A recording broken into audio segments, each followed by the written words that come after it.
Les doy la bienvenida una vez más en una de nuestras tantas actividades, esta de un carácter un poco, podríamos decir, algunos dirían místico, otros dirían irreal, pero realmente es real. Visualicemos al típico pirata del Caribe del siglo XVII. Un parche en el ojo, una espada en una mano y una botella de ron en la otra. Un buque mercenario, bandera de calaveras. Agregale ahora estos elementos a la imagen. Un Maguen David en la bandera flameante, Mazal Tov al nombre grabado en la madera de la embarcación y comida kosher a bordo. Difícil de creer, ¿no? Pues bien, la piratería hebrea existió y dejó una huella distinta, no solamente en la historia judía, sino en la historia universal de la piratería misma. Los primeros antecedentes podemos hallarlos incluso hasta más allá de 2000 años atrás. Pero bueno, ¿quién mejor que José Chocron Cohen para contarnos esta fascinante historia de los piratas judíos, de los piratas y los corsarios judíos?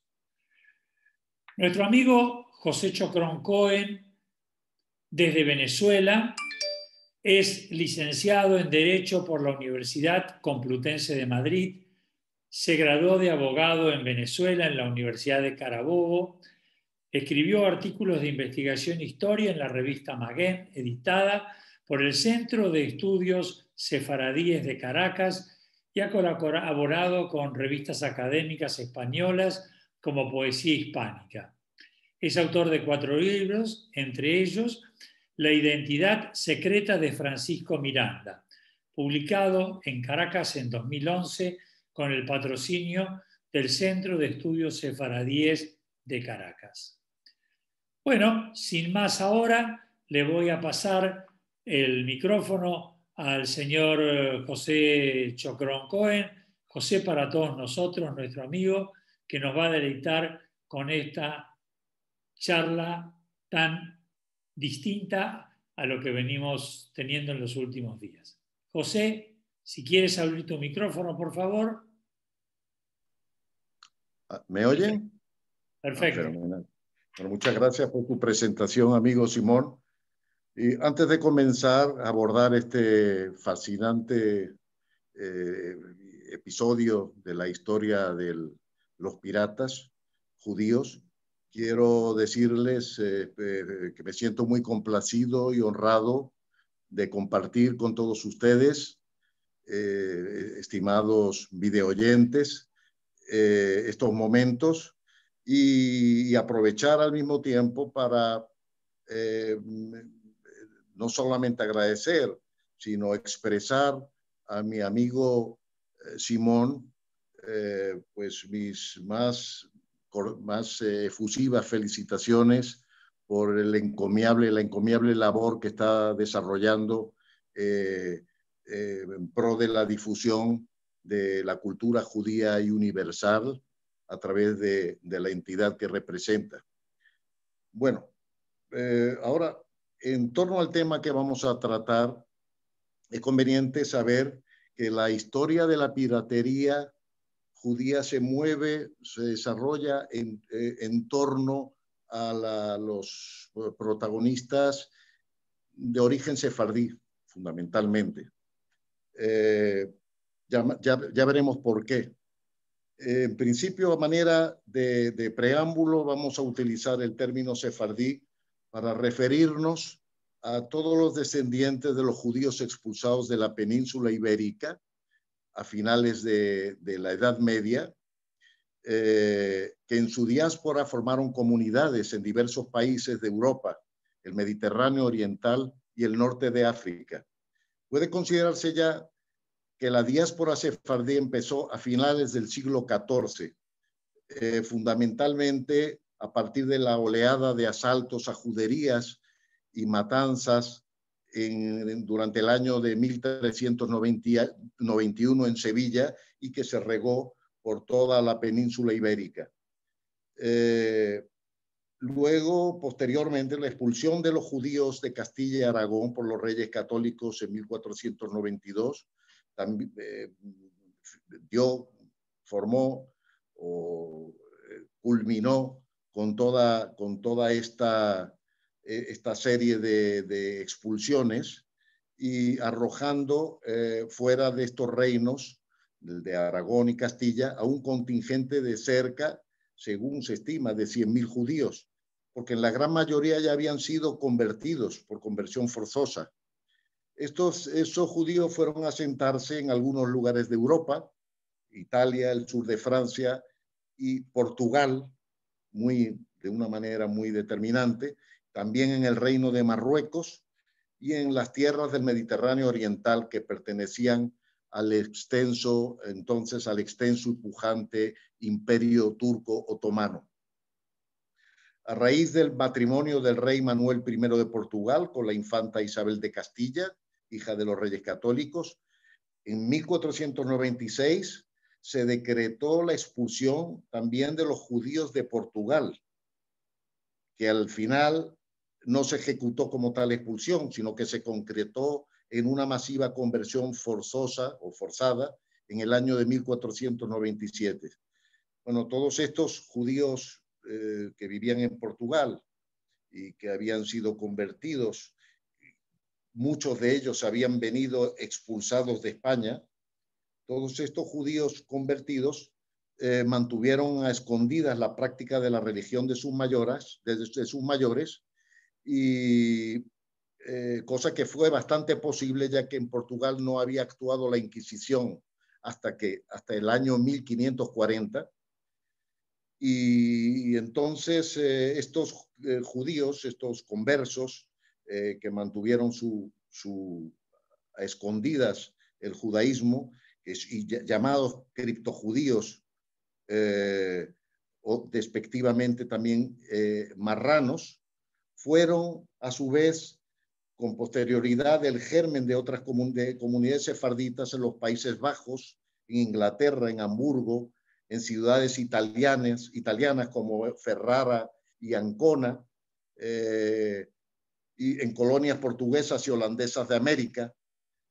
En fin, a lo largo de los siglos XVI y XVII, algunos conversos abrazaron abiertamente el judaísmo, o sea, se judaizaron y se integraron en las comunidades sefarditas de Ámsterdam, también en Marruecos, Oriente Mediterráneo.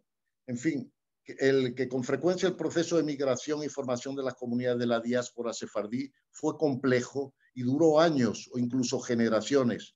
Y no solo por las condiciones en que se hacían los viajes en aquella época, sino porque era frecuente que un individuo o una familia itinerase de un país a otro hasta asentarse definitivamente. Bueno, esta introducción, vamos a iniciar esta locución con una somera exposición de los antecedentes judíos en el ámbito de la piratería, entendiendo este término por ahora en un sentido amplio y generalizado, para referirnos a la actividad que consiste en asaltar y despojar a los barcos en alta mar o en las costas. Veremos que esta piratería en el futuro, dentro de esta visión generalizada, vamos a incluir a los corsarios, que eran entendidos con otro significado, que ya diremos. Bueno, comenzamos. Después de la dinastía de los Asmoneos, en el siglo II, cuando el sumo sacerdote Simón anexó la ciudad de Jafo a los dominios de los judíos, estos pudieron disponer de un puerto marítimo propio. Se tienen noticias de que posteriormente, cuando el hijo de Simón y sucesor, Juan Hircanos, tomó Ashdod y más tarde el rey Alejandro Janeo se anexó Gaza y la Torre de Estrato, más tarde llamada Cesarea, se constituyó un pequeño grupo de marinos judíos al servicio de la realeza, En el siglo I, antes de la era común, hay evidencia incluso de judíos que combatieron como piratas. En la tumba de Jasón, en Jerusalén, existe un dibujo grabado sobre piedra de un barco de guerra persiguiendo a dos buques mercantes. Sobre la proa del buque de guerra aparece Jasón con un arco y flechas preparado para disparar. Ya en los años, en el siglo I, después de la era cristiana, de la era común, ya el historiador judío Flavio Josefo relataba ataques de marineros judíos tenidos entre los suyos por grandes héroes, quienes partiendo del puerto de Yafo atacaban a barcos romanos en pequeñas embarcaciones.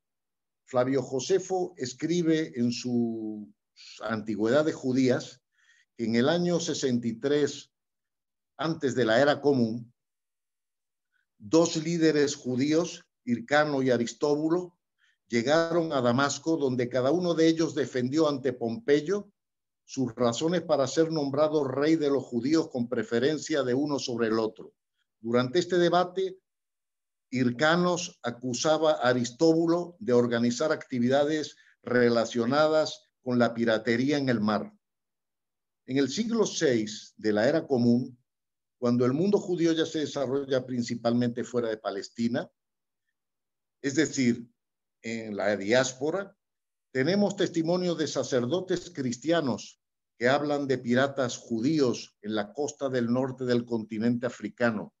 Un curioso documento clerical del siglo VII informa acerca de la toma de Kairouan en Túnez, gran centro de la cultura sefardí en el norte de África, y cómo el obispo Sinesio fue capturado por piratas judíos aliados a los árabes del norte de África en represalia a encarcelamientos que aquel ordenaba contra los hebreos. Sinesio narró que durante su cautiverio en la nave judía pirata fue atendido con absoluta consideración y liberado como pudieron cuando pudieron desembarcarlo en tierras cristianas. En este relato, el obispo se mostró sorprendido porque esos piratas tenían una cocina kosher y respetaban el Shabbat. Es decir, estamos hablando del siglo VI, no navegando los días sábados. Durante el siglo XII, el propio Maimónides, Rambam, en una carta escrita, su hermano le advierte a este que embarcaciones piratas de propiedad compartida por judíos y musulmanes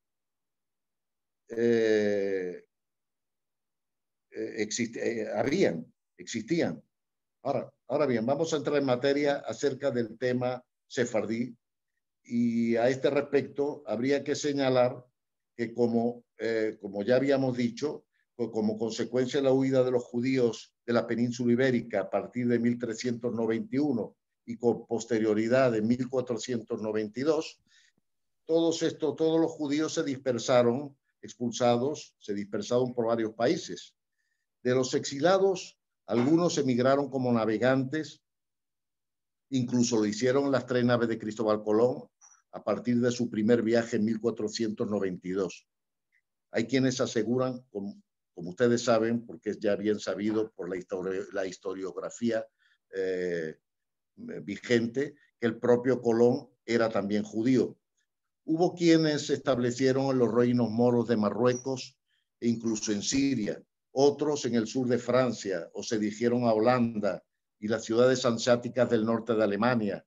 Hubo quienes se establecieron en países como Dinamarca, Suiza e Italia.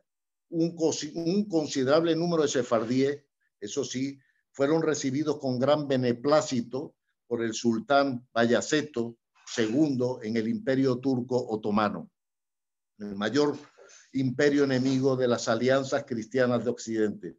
De Bayazet II se cuenta que al recibir a los judíos se sorprendió mucho al punto de decir: vosotros decís que Fernando el católico es un rey sabio, él, que desterrando a los judíos ha empobrecido a su país y enriquecido al nuestro. Los refugiados judíos se instalaron en todo el imperio turco, siendo las ciudades que más los acogieron Salónica, Estambul y Esmirna, y más posteriormente Rodas. Todas estas ciudades pertenecían al área cultural y temporal y política de los turcos otomanos.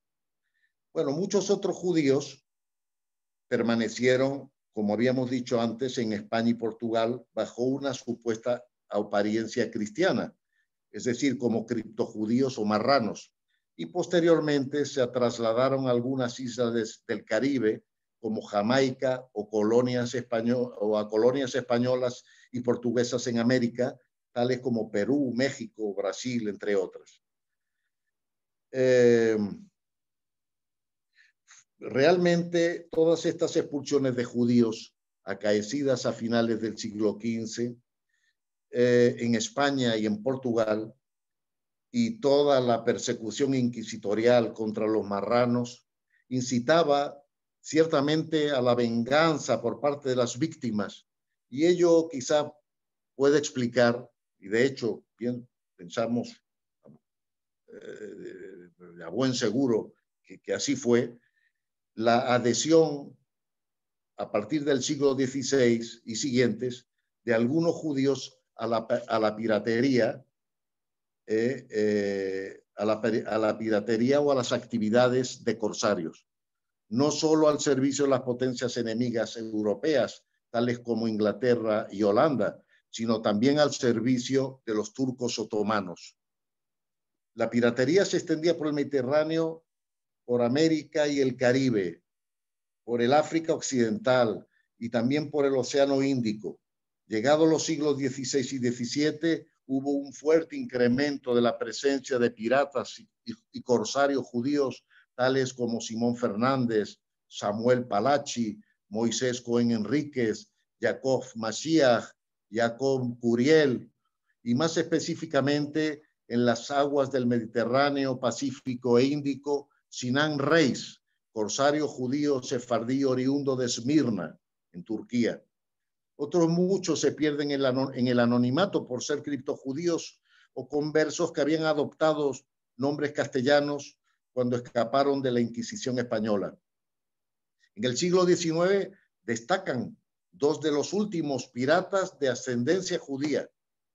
Estos fueron los hermanos Jean y Pierre Lafitte. Su conversa abuela emigró de España a Francia en el año 1765. El apellido original era el sefaradí Lafito y en Francia fue afrancesado.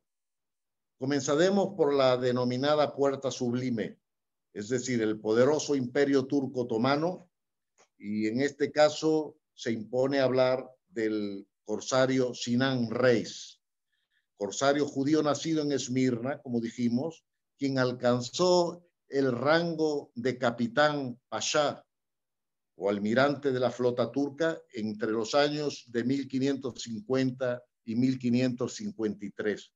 Aunque no se sabe cuándo nació, sí se sabe la fecha de su muerte.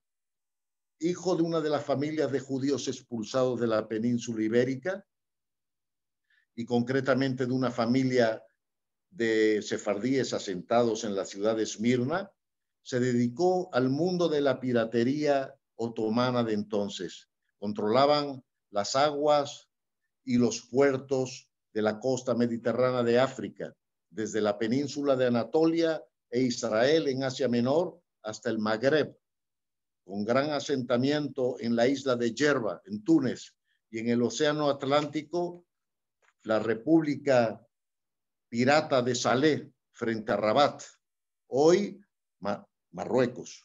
Muy probablemente también las Islas Canarias. La navegación templaria entre Marsella y Aco no era, como podrán ustedes observar, un viaje de placer. El objetivo principal era capturar cristianos infieles para venderlos como esclavos. Se sabe por crónicas inglesas que Sinan Reis se enfrentaba al imperio de Carlos I de España y V de Alemania, al Tribunal de la Santa Inquisición, al almirante de la República de Génova, Andrea Doria, y a todo lo que se le pusiera por delante.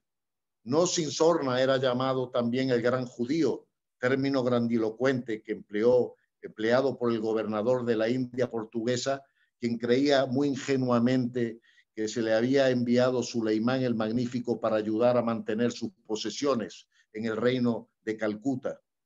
Navegó Sinan Reis a las órdenes del famosísimo y temido pirata Barbarroja en la famosa batalla de Preveza en 1538 contra Carlos I de España y V de Alemania y Andrea Doria.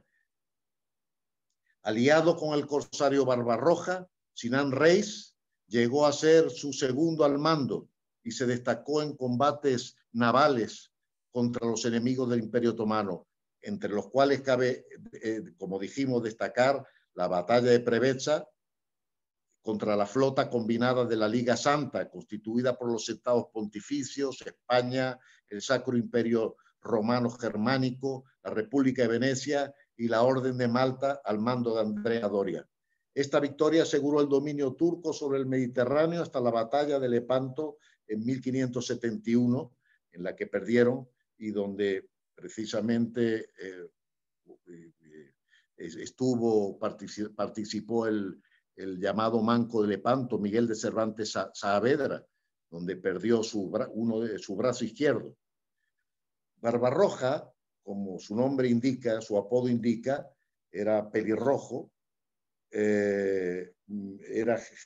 su nombre era también conocido por el nombre de Heiredín, y estaba a las órdenes del sultán Suleimán, y junto a su predecesor y hermano Aruj, fundó una organización pirata por todo el Mediterráneo.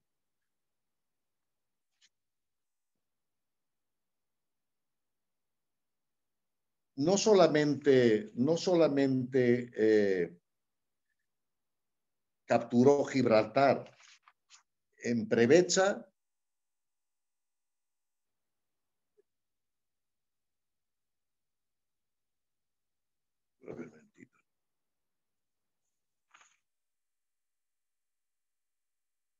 en Preveza, ayudado por la inclemencia del tiempo, derrotó a los reinos cristianos. El botín fue mayúsculo. Se habla, la leyenda que se mezcla con la historia, habla de 1 millar de jóvenes mujeres, como botín 1.500 jóvenes varones, 200 adolescentes vestidos con capa de oro, una gran cantidad de objetos apreciados como paños, vasos de oro y cálices y 400.000 piezas de oro. Los rescates de estos adolescentes y jóvenes trajeron además grandes beneficios adicionales. Poco después, el hijo de Sinan Reis zarpó para reunirse con su padre y fue apresado por las tropas del emperador Carlos V, que lo llevó a la isla de Elba y allí, después de bautizarlo, le hizo formar parte de la corte del señor Elba, del señor de Elba. Enfurecido, Barbarroja hizo desembarcar a sus hombres en la isla y asoló la ciudad, y finalmente logró recuperar al hijo de Sinan, que en aquel momento estaba capturado y retenido en Suez, en Egipto. Bueno, ahora vamos a seguir con los piratas del Caribe. A partir del descubrimiento del Nuevo Mundo, la persecución a los judíos se expandió a las nuevas colonias americanas, como dijimos antes, y las leyes inquisitoriales fueron aplicadas en estas colonias con el mismo rigor que en las metrópolis, lo cual explica que hubieran expulsados judíos transformados en piratas y corsarios, cuyos veloces navíos surcaban las aguas del Caribe, causando preocupación y temor a los marinos de la corona de España, y su inquisición en respuesta a la violencia e injusticia cometidas contra ellos y sus familias. Llegados a este punto de la disertación, se hace obligado distinguir entre varios conceptos, a saber, piratas, filibusteros, bucaneros y corsarios. Para este fin, hasta ahora hemos hablado de piratas en términos generales, pero por pirata, en términos más estrictos, podríamos entender aquel bandido que no cumplía órdenes de ningún gobierno. No era este el caso de la gran mayoría de los judíos, por supuesto. Es decir, que eran ladrones del mar, no tenían ninguna influencia política, sino que buscaban su propio beneficio y atacaban barcos o asentamientos o colonias de bandera española o portuguesa. El nombre de filibustero es de origen inglés, aunque proviene del holandés Vrijbuiter, el que va a la captura del botín, que en inglés se escribe freebooter, con el que se designaban a muchos de los piratas del mar de las Antillas en el siglo XVII, en especial a los ingleses y holandeses. Solían atacar poblaciones costeras y rara vez a los barcos. En cambio, en un principio, los bucaneros fueron cazadores de cerdos salvajes en el oeste de la isla La Española, llamada en la época colonial así a la isla de Santo Domingo, donde su sustento era la faena de esos animales, de los bucaneros, y la venta de la carne ahumada o asada a la barbacoa, o bucan, de donde procede su nombre. Los españoles expulsaron a los bucaneros de la isla de la Española y esta gente se instaló en la isla de la Tortuga, donde finalmente se hicieron piratas, conservando su identidad de bucaneros. Finalmente, los corsarios, que eran los más aparentemente distinguidos, eran marinos beligerantes que no admitían la denominación de piratas porque tenían en su poder documentos llamados letter of marque, patentes de corso, habitualmente entregada por un rey que autorizaba a navegar como corsarios a las órdenes de su país, atacando a los barcos de los enemigos de su gobierno. Estos eran los corsarios o privateer, que era el nombre que se concedía a los navegantes que en virtud del permiso concedido por un gobierno, por esta carta o patente de marca, patente de corso, capturaban y saqueaban el tráfico mercante de las naciones enemigas de ese gobierno. El corsario estaba limitado en su acción por la patente, pudiendo solo capturar mercantes en determinados países y teniendo que repartir botín y rescate con el Estado en la mayoría de las ocasiones. Esta es la principal diferencia con el pirata que atacaba a cualquier buque sin tener que rendir cuentas a nadie. Francis Drake es un buen ejemplo de esa época. Fue y sigue siendo una figura controvertida en una época en la que Inglaterra y España estaban enfrentadas militarmente. Fue considerado pirata por las autoridades españolas, mientras que en Inglaterra se le valoró como corsario y se honró como héroe, inclusive nombrándole con el título de Sir por la reina Isabel. No obstante ser el accionar de la piratería en general de carácter vil y sanguinario, los piratas judíos, como dijimos antes, y ahora estamos hablando en términos generales, se identificaron como poco propensos al pillaje o menosprecio de la vida de sus oponentes. Durante la ocupación romana, los piratas judíos luchaban con el beneplácito de sus congéneres para liberarse del opresor. Asimismo, los corsarios judíos atacaban solamente a las embarcaciones españolas o a sus potencias aliadas, en gran medida como represalia por su expulsión de España durante la Inquisición. Es de resaltar nuevamente que, tal como se dijo anteriormente, durante los siglos XVI y XVII, toda nave de la Armada Española que se pusiera a tiro de cañón era atacada por los piratas y corsarios judíos en un acto de venganza contra aquellos que les expulsaron en humillación discriminada, asolando las costas de México y demás colonias de España en el Mar Caribe y las costas de Sudamérica y sembrando el terror entre los navegantes españoles. Desde el siglo XVI hasta el XVIII había muchos marranos o criptojudíos diseminados por el Nuevo Mundo. Numerosas comunidades judías se unían por rutas de piratería, pues ser israelita, ser judío en un país gobernado por España o Portugal era ilegal. Por esta razón, cuando Jamaica pasó a manos de la colonia británica en 1670, muchos judíos se radicaron allí. Ya el almirante inglés William Penn, el padre del predicador famoso William Penn, al invadir la isla en 1655 informó que en su tarea invasora tuvo la ayuda de los marranos locales. Para el año de 1720, casi el 20% de los residentes de Kingston eran judíos. La isla de Curazao fue refugio de muchos judíos sefardíes expulsados, en especial de Portugal. En los libros de registro de la comunidad Big Bay Israel del siglo XVII, muchos de sus miembros figuran como marineros, capitanes u otros cargos relacionados con el mar. En el cementerio de la comunidad se encuentran tumbas de estos navegantes en cuyas lápidas se pueden encontrar símbolos piratas, mástiles de barcos o diferentes tipos de elementos judíos que portaban en los barcos, así como un cuchillo ritual que proveía de carne kasher a la tripulación.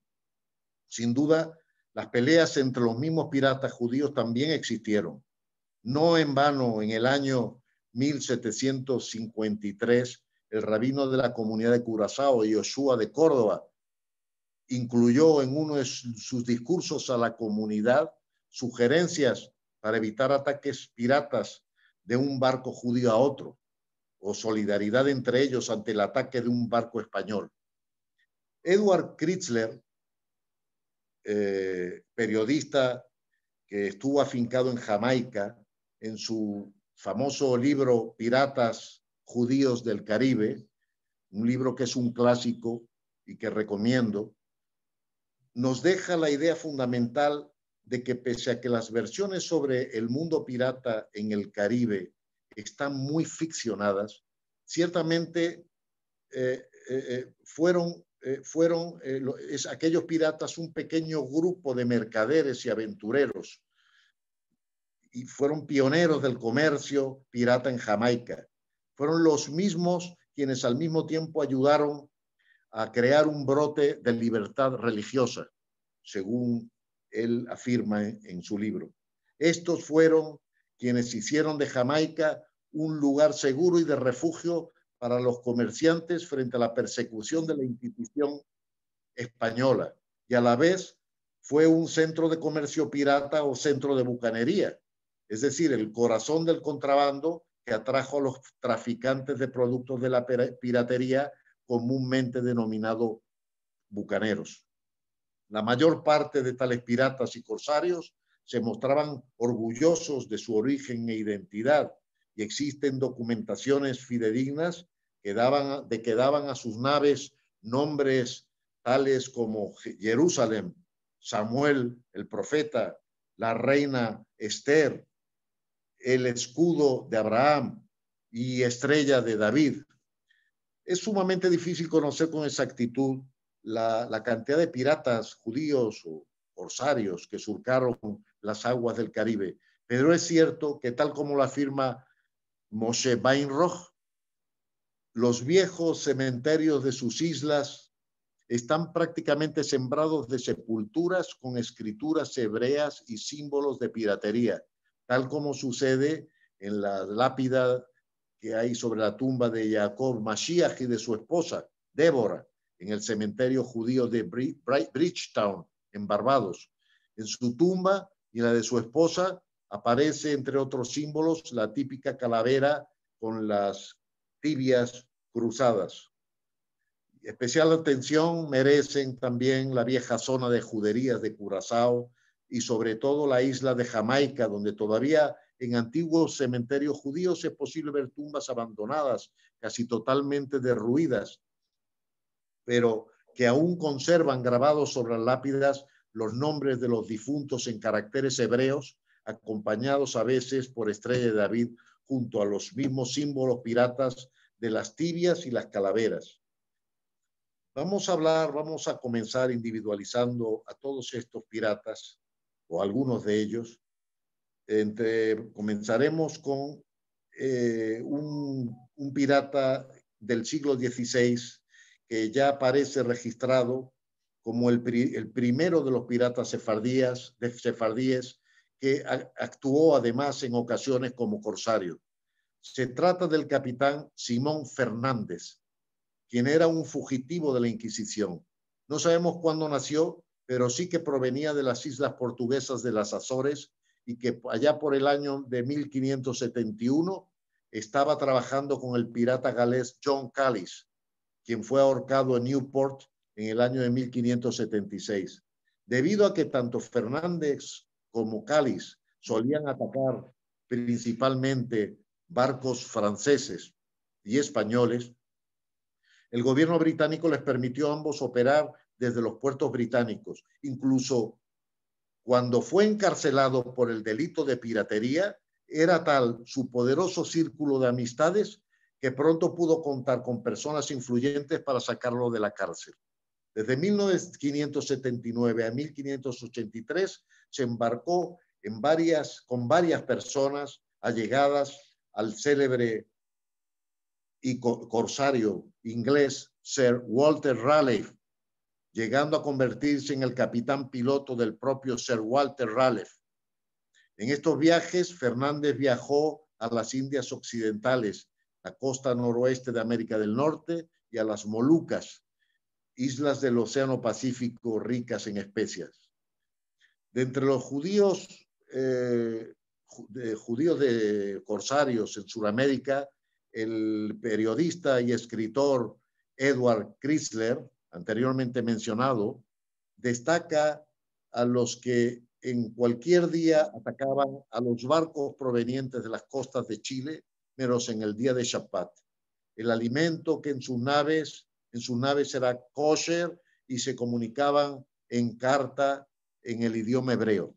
Uno de esos piratas fue Subatol Deul, un personaje sefardí de nombre un tanto extraño, quien en uno de sus viajes se vio con el hijo del pirata Sir Francis Drake y lejos de temer a Henry Drake, lo confrontó y le pidió una alianza antiespañola que en la historia de la piratería vendría a conocerse como la Fraternidad de la Bandera Negra, Black Flag Fraternity.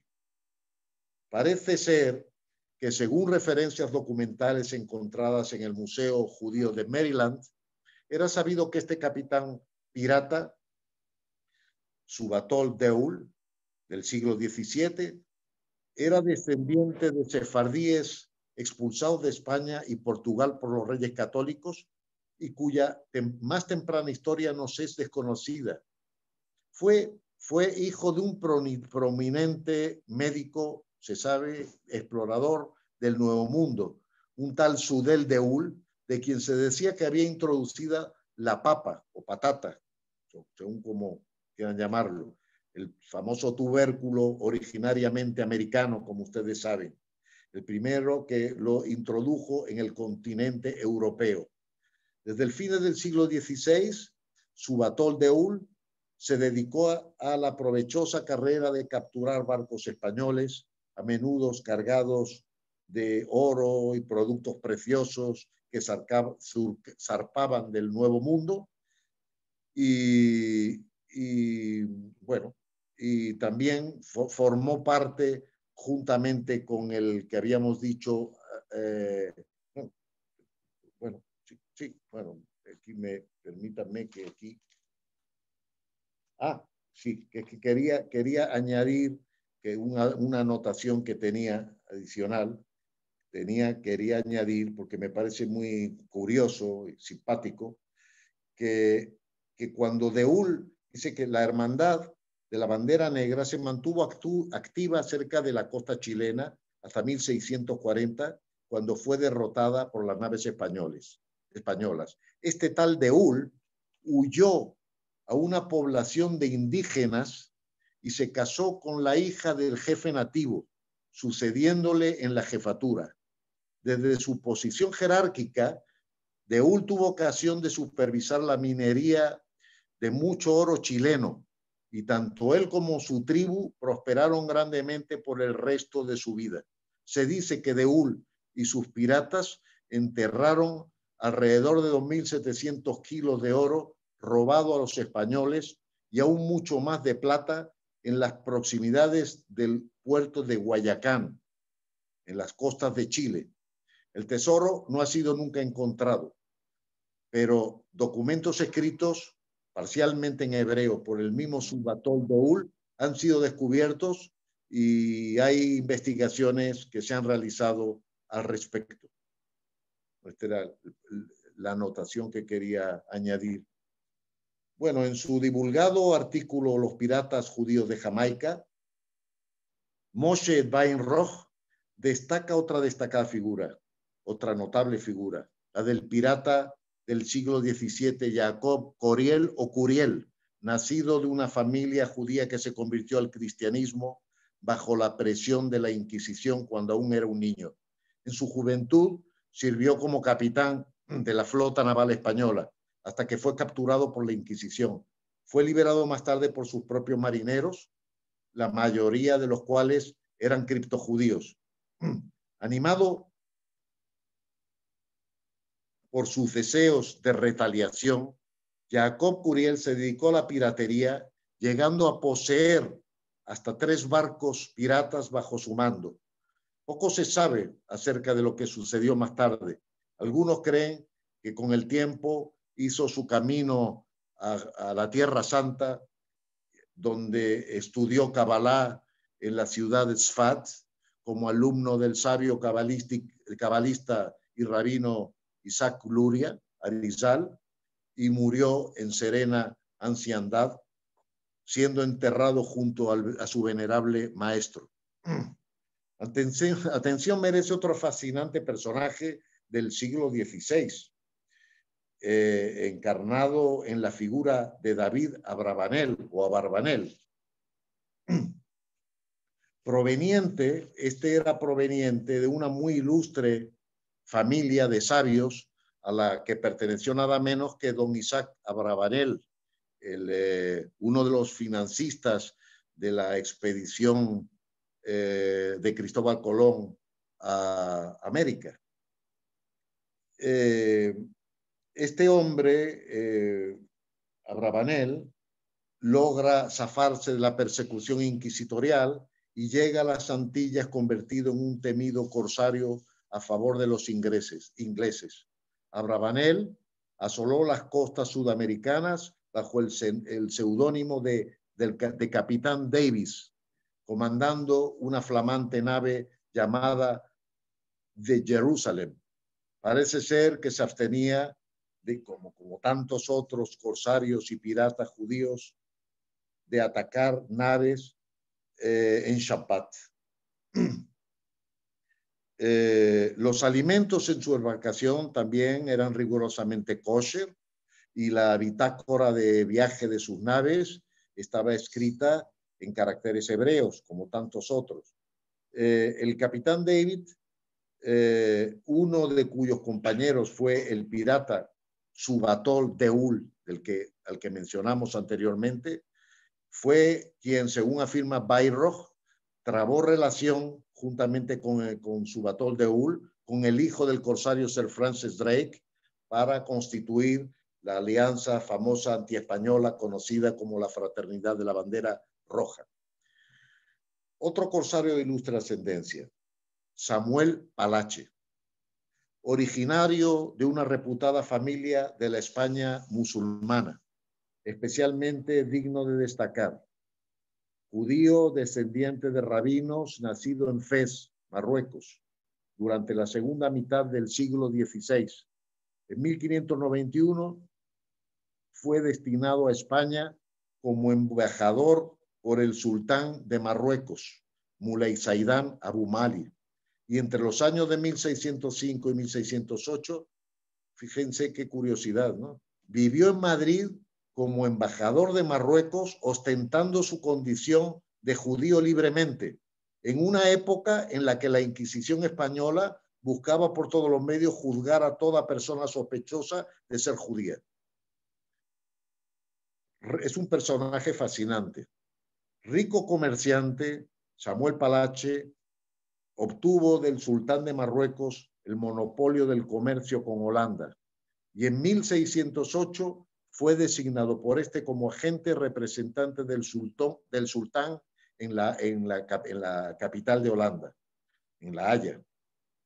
El 23 de junio de 1608 fue recibido por el estatúder Mauricio de Nassau, futuro príncipe de Orange, y los estados generales de los Países Bajos para negociar una alianza de mutua asistencia contra la corona de España.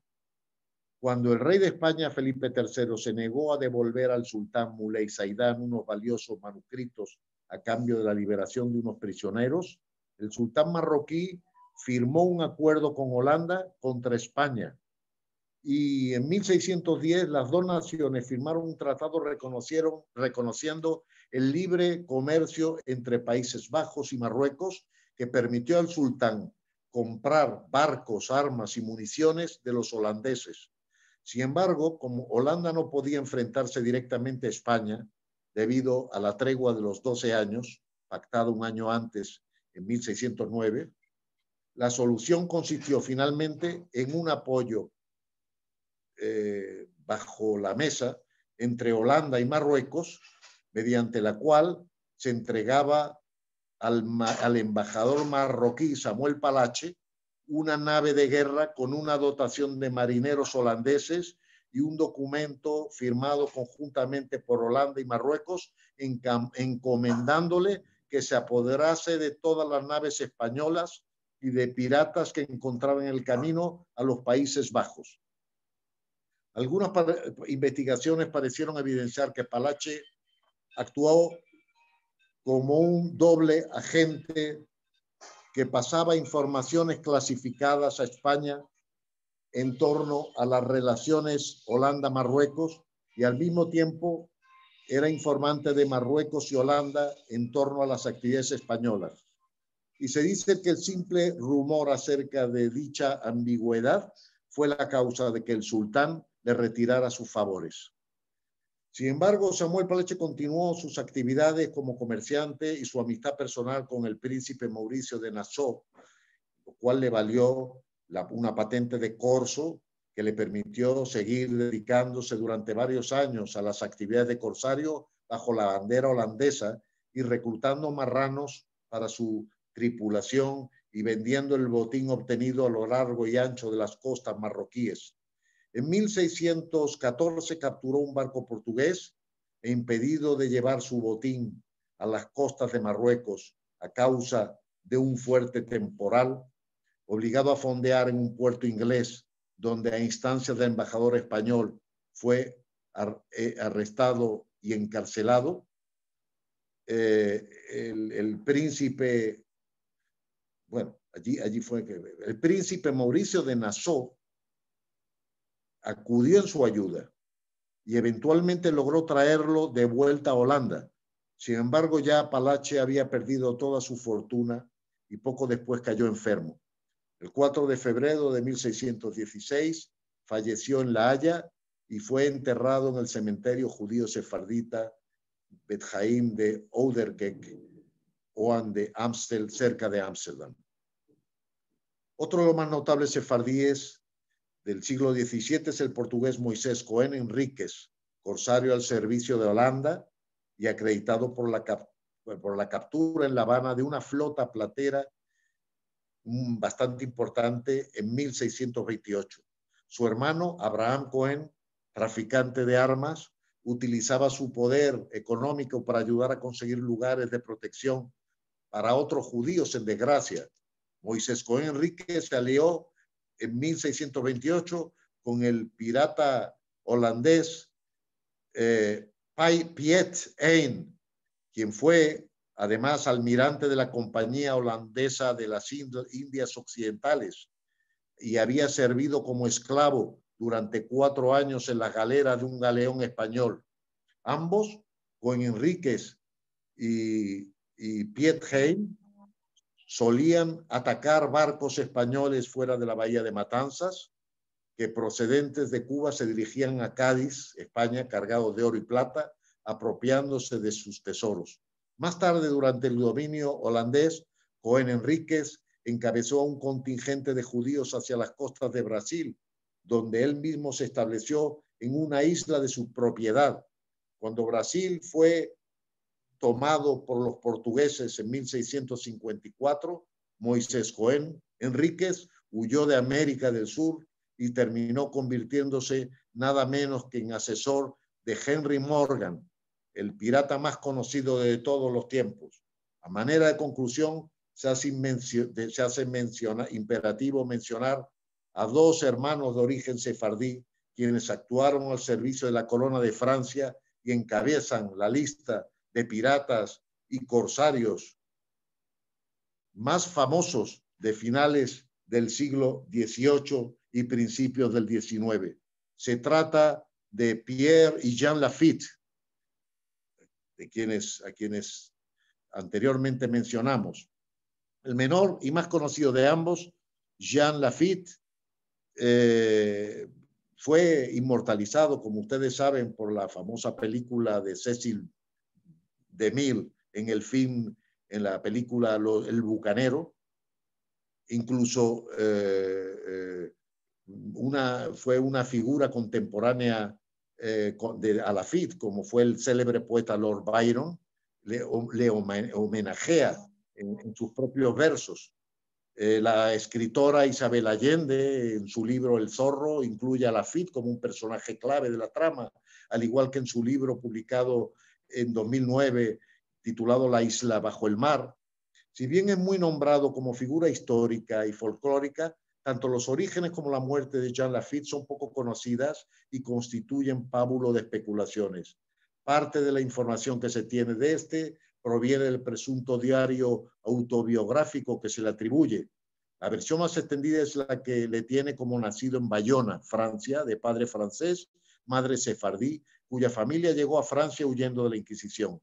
Criado en un hogar judío, kosher, Lafitte contrajo matrimonio con Cristina Levin, proveniente de una familia, por el apellido se habrán dado cuenta, judía danesa.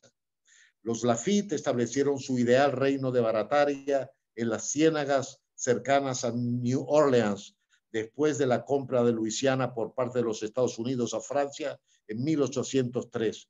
En este lugar adquirido por Lafitte, Jean organizó con su hermano Pierre el comercio de contrabando y bucanería con los productos y los esclavos obtenidos de sus actividades como corsarios en las costas del Golfo de México. Allí en la bahía de Barataria, a una corta distancia de la costa del Golfo, en el interior de la gran isla, construyeron una base de operaciones, él y su hermano, desde donde los barcos mercantes hacían sus entradas y salidas del río Mississippi, y desde esta base en los pantanos de Luisiana atacaban a los barcos ingleses que surcaban el Golfo de México.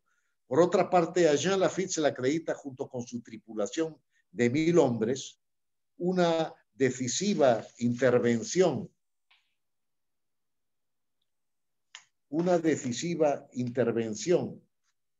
de Nueva Orleans, la cual decidió la guerra anglo-estadounidense de 1812 y en la que luchó al lado de Andrew Jackson, quien habría de convertirse más tarde en el 7º presidente de los Estados Unidos. Jean Lafitte salvó con sus barcos y hombres a la ciudad de Luisiana, que iba a caer en manos británicas. Aparentemente los Lafitte habían establecido en Barataria su sistema económico y beneficiaba el desarrollo de aquella región, produciendo cierta prosperidad en la población lugareña, por lo que era apreciado por los acaudalados terratenientes y también por los más pobres, quienes podían obtener fuentes de sustento tanto del comercio como de la participación en las incursiones corsarias de Lafitte y su flotilla. Sin embargo, en 1814 estas propiedades fueron confiscadas por el gobernador William Claiborne, quien envió tropas contra las que Lafitte se negó a combatir por no enfrentarse a fuerzas estadounidenses. Al año siguiente, en 1815, durante el intento de invasión británica a New Orleans, Lafitte puso a disposición de Andrew Jackson todos sus hombres, armas y municiones, defendiendo el sitio desde el llamado French Quarter, y con su flota desde la costa lo estuvo defendiendo. La victoria de los americanos fue total y Lafitte recibió parte del mérito. Sin embargo, la intención de Lafitte de recibir absolución por sus actividades ilegales y que le fuesen devueltas sus propiedades de barataria no dieron fruto, a pesar de llegar a presentar su solicitud entregada por su hermano Pierre al presidente de los Estados Unidos, James Madison. A finales de 1816 fue reclutado para apoyar el movimiento republicano de México, por lo que se trasladó a Texas. En 1817 tomó la posesión de la isla de Galveston en manos del pirata francés Luis Miguel Ory y desarrolló de nuevo actividades corsarias desde esta base.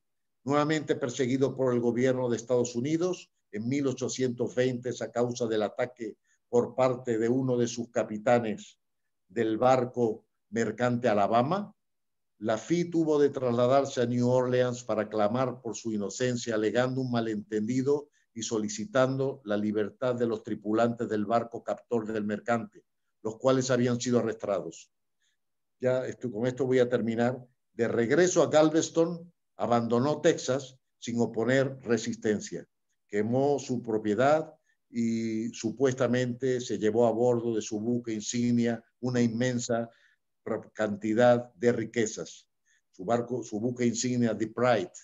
Hay quienes aseguran que en esta época ya Lafitte actuaba también como espía a favor de España. Después de abandonar Galveston, aparente se fue luego de su salida de Texas a la península de Yucatán, donde continuó su actividad como corsario. Se encuentra enterrado en Silán de Bravo, México. En 1950 apareció el manuscrito de un diario personal supuestamente atribuible a Jean Lafitte. Narra cómo en la década de 1820 Lafitte se retira a vivir tranquilamente en San Luis, Missouri, hasta su muerte alrededor de 1840, supuestamente pidiendo que no se publicaran sus memorias hasta 107 años después de su muerte. Jean Lafitte describe en su diario su infancia en la casa de su abuela judía Sara Madrimal, quien según él mismo expresa, era una fuente inagotable de atrapantes relatos de familias judías que se escapaban a las mazmorras de la Inquisición.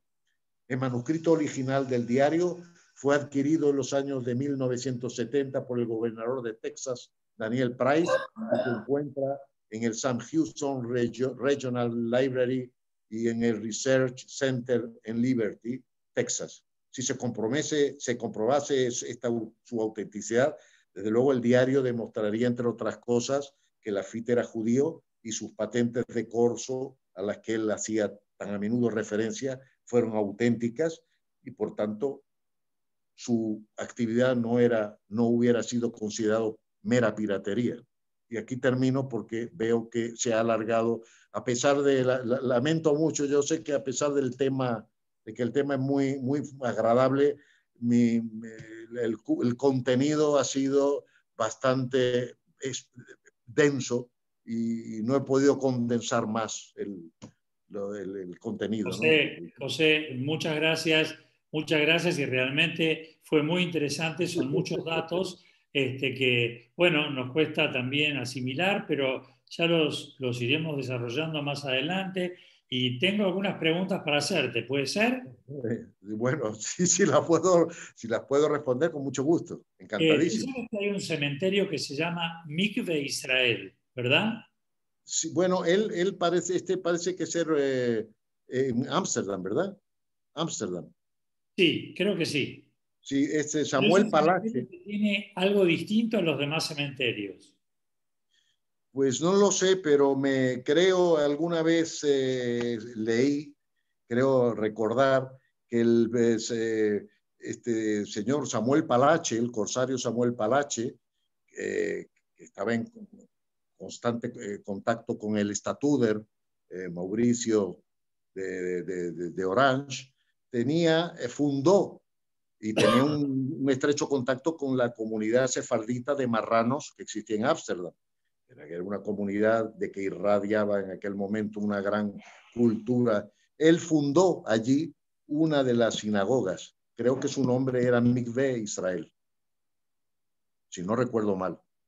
Okay. También te quería preguntar si sabés si es cierto que había barcos piratas que se llamaban Mazl Tov, Abraham Itzhak, David Amelech o Reina Esther. Sí, sí, sí. Yo aquí acabo de esbozar unos cuantos. Acabo de esbozar unos cuantos. Reina Esther, Jerusalén. Aquí los acabo de esbozar. Es cierto, tenían nombres de personajes bíblicos y también, vuelvo a repetir, reiterar, muchos de estos barcos solían no salir a sus expediciones bélicas en Shabbat, es decir, descansaban y atracaban en los puertos o no se dedicaban a sus actividades bélicas y comían kosher, tenían comida kasher, en fin, algo verdaderamente asombroso, que realmente, sí, realmente su interés fundamental, pienso yo, que están sus grandes inquietudes. Evidentemente que había un interés económico, pero había por debajo de todo eso, más allá de todo eso, existía un gran deseo de vengarse de todas las humillaciones y persecuciones que habían recibido a raíz del decreto de expulsión y como consecuencia de los procesos inquisitoriales, ¿no? Ahora, muchas veces estos piratas eran contratados por el Imperio Británico, aunque también eran tentados por los españoles y portugueses. Pero parece ser que por una cuestión de honor, por haber sido expulsados, no aceptaban trabajar para españoles y portugueses. ¿Qué nos podés comentar al respecto? Probablemente así era, aunque según lo que hemos estado leyendo y más o menos me he informado, algún que otro jugaba un doble juego. A veces eran doble agentes a favor de los españoles. De esto se sospecha, por ejemplo, de Samuel Palache, que era un doble agente, y de algún otro más, pero por regla general no procuraban no tener relaciones con los españoles, porque es bien sabido bueno, aunque bueno, no existen negros y blancos, existen siempre espacios oscuros o espacios grises de penumbra. En ciertos momentos no podría negarse que las comunidades, por ejemplo, judías de Ámsterdam, criptojudías, tuvieran buenas relaciones en ciertos momentos, ciertas circunstancias con las comunidades españolas que vivían allí. O sea, había una relación muy ambigua, igual que dentro de la propia península ibérica. Había muchos criptojudíos que convivían en España, se entremezclaron con las familias más notables aristocráticas de España y jugaban ese doble juego, salían a Ámsterdam o salían a Hamburgo o a cualquier otra ciudad de la diáspora, judaizaban y otra vez volvían, entraban otra vez como criptojudíos a España o a Portugal. En fin, había un juego muy ambiguo, complejo, una red muy compleja de relaciones entre España y los criptojudíos. Ahora, hablando de los piratas en sí, no los que estaban en España ni demás, los piratas, ¿profesaban públicamente el judaísmo o eran criptojudíos o también llamados marranos? Bueno, yo creo que sí, profesaban, porque, bueno, aquí hablamos de uno de ellos, Jacob Curiel, que supuestamente no solamente profesaba, sino que además terminó entrando en Teshuvá. entrando en Teshuvá. Entonces, Teshuvá fue nada más y nada menos que a Sfat, el círculo de los cabalistas en Israel, y estudió no sé hasta cuáles son los límites de la realidad y los límites de la leyenda, ¿no? Pero, al menos es un indicio de que el hecho de que no mantuvieran la observancia del Shabbat eh, dentro de ese mundo de contradicciones nos hace pensar que había una cierta observancia. El hecho de que celebraran el Shabbat, eran Shomrei Shabbat, algunos de ellos, así entre comillas, o el propio Palache, que fundó una sinagoga en Ámsterdam. Por ejemplo, este personaje Palache, que me parece un personaje especialmente fascinante, y también a Barbanel o a Brabanel, que era proveniente de una distinguida familia de sabios, de rabinos, y seguramente tenía una fuerte tradición religiosa que traía tras él, ¿no? Claro, un poquito, bastante amenguada por todas las desgracias eh, causadas por las persecuciones, pero sí, yo creo que sí, mantuvieron una cierta observancia judía, algunos de ellos. Yo pienso que en una buena parte. José, en un momento de tu alocución hiciste un comentario sobre el origen judío o descendiente de judío de Colón. ¿Hay algo que lo acredite realmente o es todavía algo que está en la zona gris, como vos decís? Bueno, hay muchos indicios desde tiempo atrás. Ya el propio Salvador de Madariaga, antes de que la historiografía más tradicional lo aceptara como posible judío, ya Salvador de Madariaga esbozó el origen de su judaísmo. Hay un libro que me parece muy, muy bonito y extraño, porque no sabía que hubiera escrito algo de historia, de Simón Wiesenthal. Curiosamente, no tengo aquí el título, justamente, que habla sobre los orígenes judíos, no solamente de Cristóbal Colón, sino de gran parte de la tripulación que lo acompañaba. Inclusive es muy interesante, pero sí hay indicios, y por los apellidos también.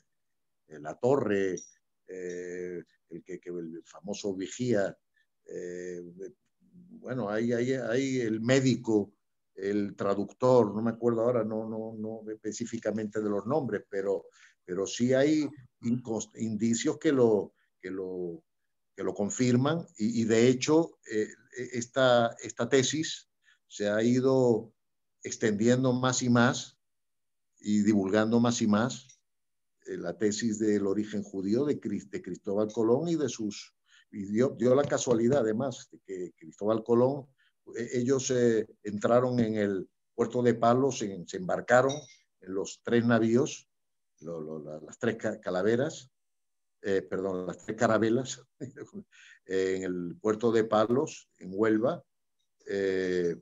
Se embarcaron justamente un día antes de que se entrara en vigencia el decreto de expulsión.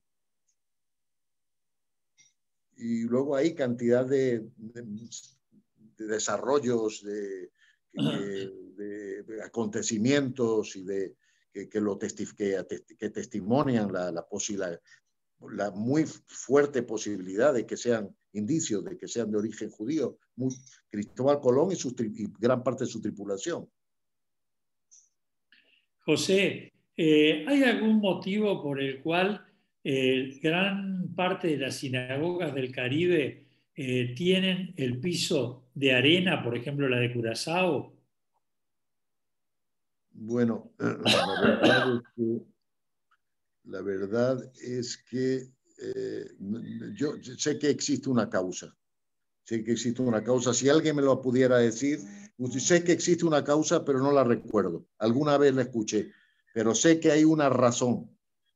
Pero te confieso de mi ignorancia al respecto. Sé que hubo una causa, no sé si era tal vez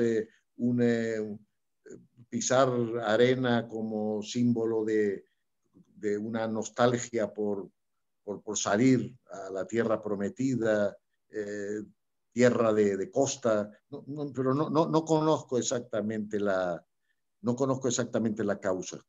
¿La conoces tú, profesor?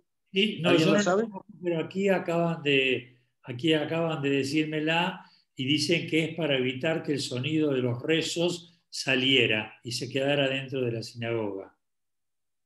Bueno, sí. Yo Bueno, pudiera ser.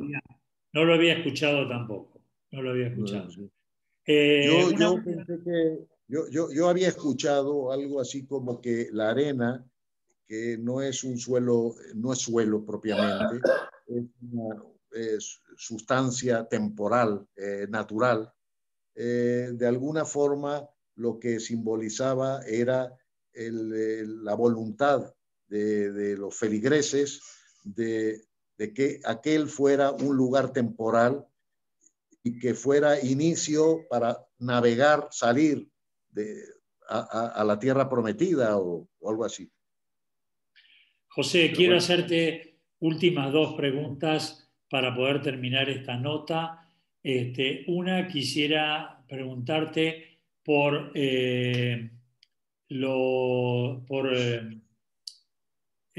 la judería de Pernambuco. Oh, interesante. Recife, la zona de Recife.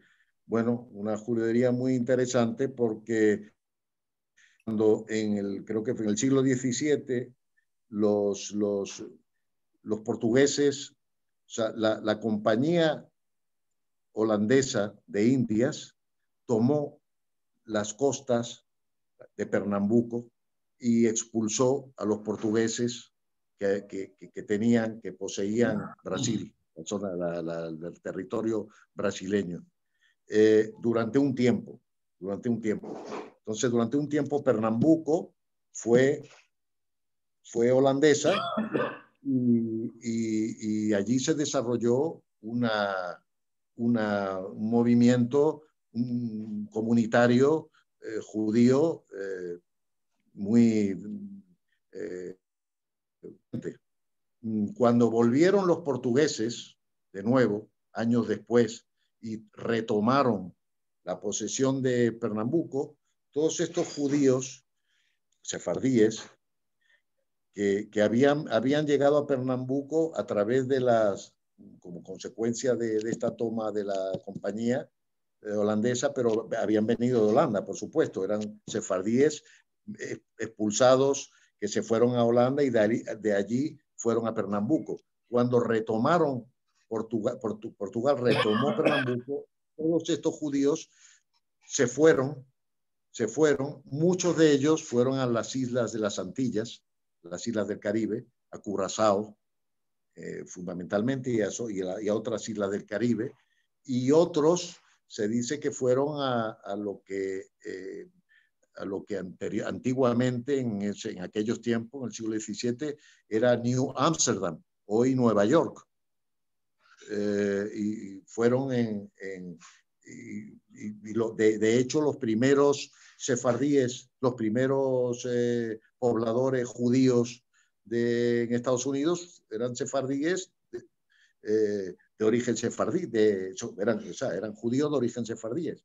Y en las Antillas, en Curazao, provenientes de Pernambuco, se establecieron muchas familias que posteriormente vinieron a principios del siglo XIX a Venezuela, a la ciudad. Se estableció en la ciudad de Coro, que es una ciudad costera cercana relativamente a Curazao, y allí establecieron sus negocios y formaron una comunidad próspera que, bueno, se asimiló al cabo de 2 o 3 generaciones, se asimiló. Familias Curiel, familias Capriles, familias Yesurún, las familias López Fonseca, son familias muy comunes entre los sefardíes. Familias Machado, existen bueno, un montón de familias, muchas familias, los Maduro Levi. José, Sí. un pequeño comentario te voy a pedir acerca de la isla de Fernando de Noronha en Brasil y su relación con los piratas. Breve.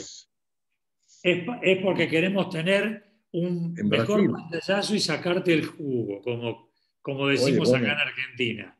como dicen en términos beisbolísticos, eh, me has, me has hecho un jonrón de estos, total, me has sacado de base, como dicen, porque no sé, no sé, me interesaría, sí me gustaría recibir información. No he puesto la lupa en ese punto específico, porque realmente, en fin, lo que he hecho ha sido dar una idea general. Eso sí, he leído a un personaje más a fondo, que es el Samuel Palache, bueno, y a este famoso Edward, que es fenomenal, como Chrysler, Edward Chrysler, que es extraordinario, y a este Samuel Palache, que es un libro muy interesante, un hombre de 3 mundos, porque era un hombre cosmopolita que no solamente estuvo involucrado con los españoles y los marroquíes y los holandeses, sino también con los ingleses. Y se arruinó en un principio, pero luego sus hijos prosiguieron en una serie de intrigas por generaciones, donde algo verdaderamente interesante. Se llama, yo lo recomiendo, Un hombre de 3 mundos, se llama. Eh, muy interesante. Está en inglés y en español. Yo lo tengo en inglés. Lo compré por Amazon. Pero de la isla esta de Fernández, la verdad, me sacaste, estoy fuera No de base. importa, Yo me José, no encantaría ir importa. por... Acá, ¿Alguien sabe? acá en nuestra audiencia preguntan si los apellidos Chávez o Maduro son de origen judío. Bueno, sí, de origen judío, no necesariamente judíos. Como sabes bien, o como saben todos bien, hay apellidos que son indistintamente judíos y no judíos. Existe Gómez judíos, existe Pérez judíos, pero no todos los Gómez son originariamente judíos, ni los Pérez tampoco, y así Rodríguez también. Es decir, no quiero poner la mano sobre el fuego en ese sentido, ¿eh? No me quiero. De todas maneras, te diré que he oído decir ya por televisión, lo dijo alguna vez, el Maduro de Venezuela, él asegura que es de origen judío, su apellido. Bueno, mejor que no lo diga más. Y ahora una última pregunta, de verdad esta última pregunta, pero varios me preguntan y piden que expliques un poquito qué es el cuadro que tenés detrás tuyo, que les llama Ah, mucho la atención. el cuadro. Bueno, este es un cuadro que perteneció a mi suegro. Es un cuadro que perteneció a mi suegro, ya Si te das fallecido. vuelta para el otro lado, vamos a ver el cuadro. A ver, Si giras para el otro lado, ahí está. sí, perteneció a mi suegro, y bueno, y lo recibimos después de su muerte. Mi suegro, fue un sobreviviente de la Shoah, falleció con 97 años, y nos dejó este cuadro, que bueno, que es sí, enorme, pero por lo menos llena la pared. Lo están viendo, Bueno, lo están viendo. José, muchísimas gracias por tu locución. En nombre de Amigos Me por hubiera, Israel, me en nombre hubiera de gustado ser, me todos, hubiera gustado ser mucho más nuestra fluido. audiencia, fue un gusto y un placer poder escucharte y haber compartido esta tarde de hoy, y que supongo que en algún momento profundizaremos más algún tema y contaremos con tu presencia. Encantadísimo, encantadísimo. De verdad muy agradecido, honrado y bueno, y hubiera querido ser más fluido, pero la verdad es que el contenido era demasiado condensado, ¿no? Estuvo muy bien, José. Te agradecemos mucho y quiero decirles a nuestra audiencia que esta semana vamos a tener dos actividades. Una el día miércoles a las 18 horas con Ethel Barilka desde Israel, el rol de la mujer a través de la historia judía y los desafíos actuales del judaísmo. Ethel Barilka es egresada en literatura hebrea y filosofía general y maestría en judaísmo contemporáneo en la Universidad Hebrea de Jerusalén, y actualmente desempeña como consultora educativa del Colegio Judío de Praga. A las 18 horas el miércoles. Y tenemos que hacerle un pedido a toda nuestra audiencia. Nosotros en general nunca pedimos nada, pero el día sábado a las 8 de la noche los invitamos a festejar juntos Hanukkah.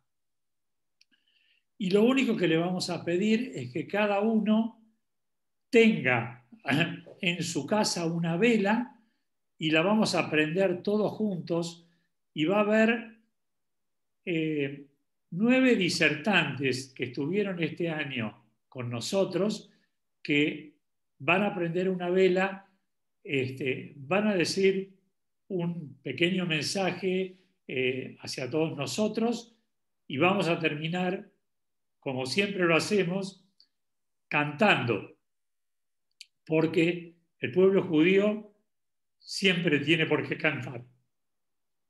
Así que los esperamos el miércoles con Ethel Barilka y el día sábado para festejar Hanukkah todos juntos. Que terminen, que pasemos una buena semana. Y muchas gracias por habernos acompañado. En nombre de Amigos por Israel. Gracias, José. Un abrazo. Gracias a ti y a toda la audiencia. Muchas gracias. Muchas gracias.